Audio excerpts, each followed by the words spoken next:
Hey guys, how's it going? It's been a while since I made a video.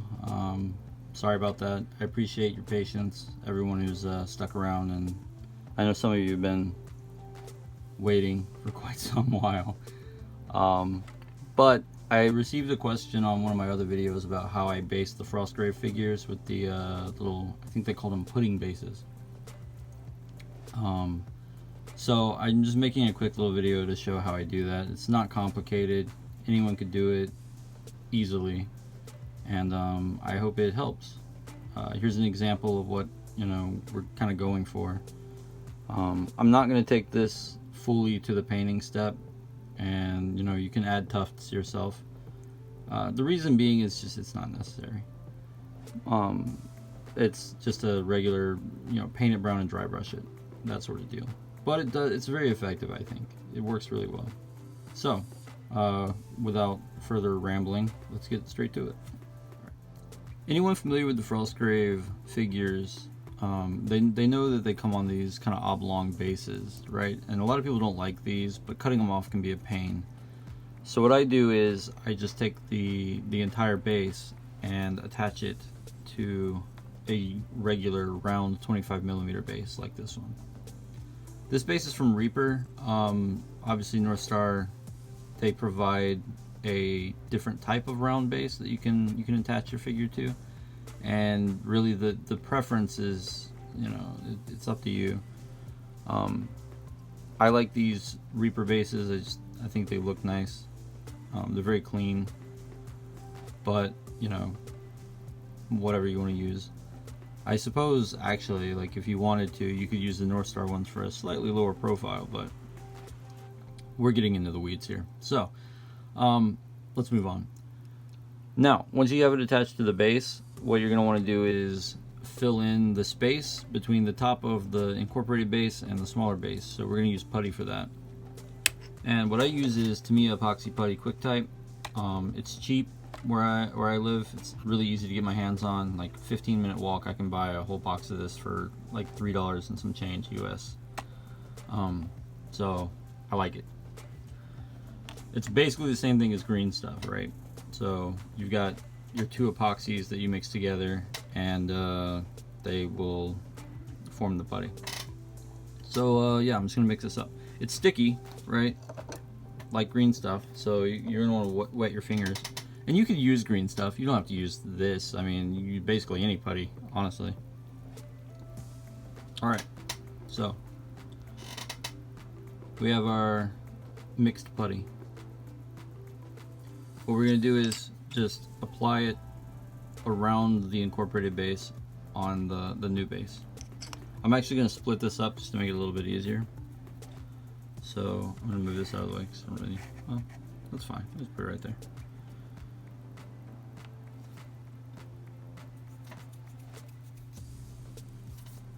This stuff's super sticky. I keep having to put my fingers in the water.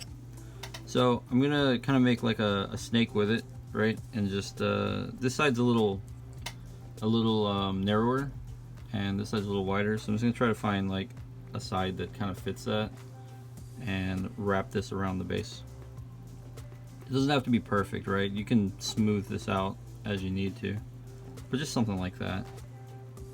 And then wet my finger again, because this stuff really does just stick to everything. I'm just gonna press it down. Just shove it into place. It doesn't have to be pretty. You're really just basically filling the space and smoothing out the transition between the new base and the old one. Right? Cool. So the front, pretty good. And at this point, I realize that I probably have way more putty than I need, and that's fine. You can use it for other stuff, or do whatever you need to with it. But I'm just going to pull off a little bit more, roll that out a little bit, and stick it on there. Try to get this side a little thinner so that I can apply it right here without having to do too much extra smoothing.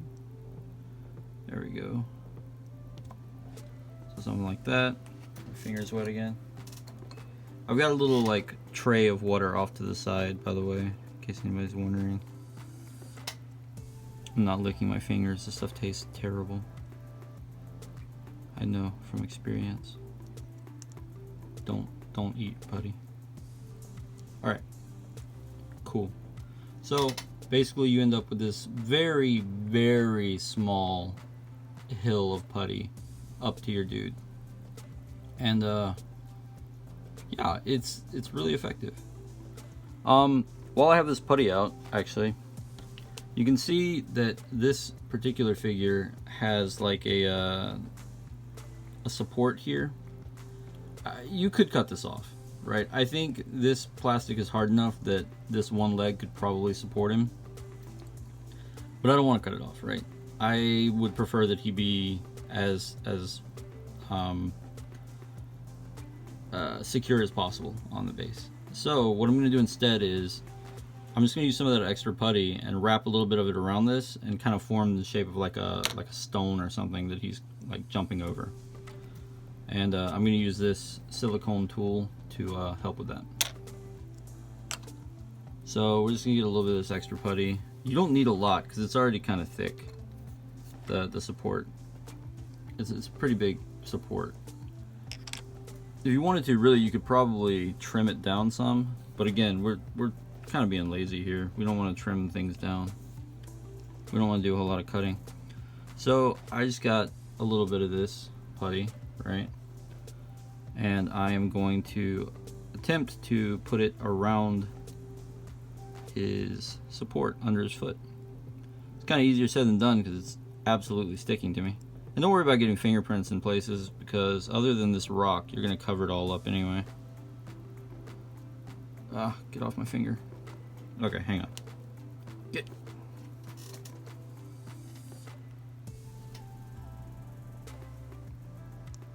on there. Okay, there we go. Alright, now we're just going to use this sculpting tool and kind of shove it into place. Sometimes it helps, honestly, if you wait about 15 to 20 minutes before really trying to work with this putty. I think the same could probably be said about green stuff. I'm less familiar with it just because I haven't used it in years, but I imagine they work very similarly.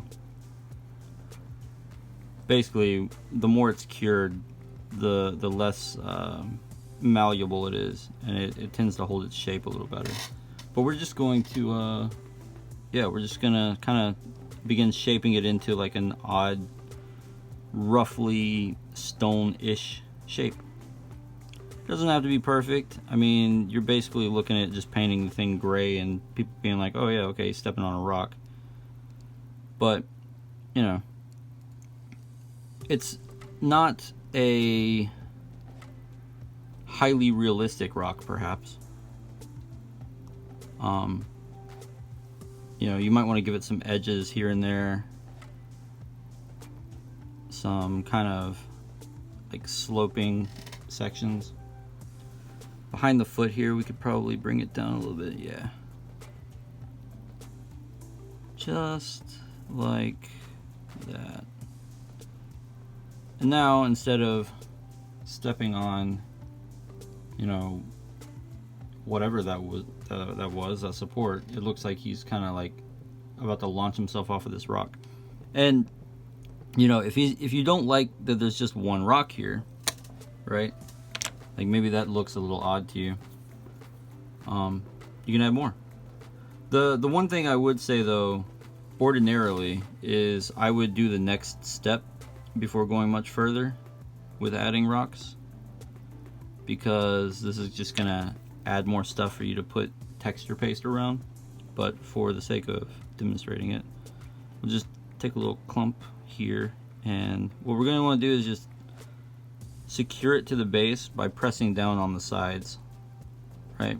So we're just pressing down on the sides, and that takes just a little bit of the putty and smashes it into the base, and then we can kind of scoop that in to create more of a like indent, I guess. I don't really know what I'm trying to say. But yeah, you just shape it to look like a rock, which I know is not the most helpful thing to say, but if you try it, I think you'll get what I'm saying. I think you'll understand.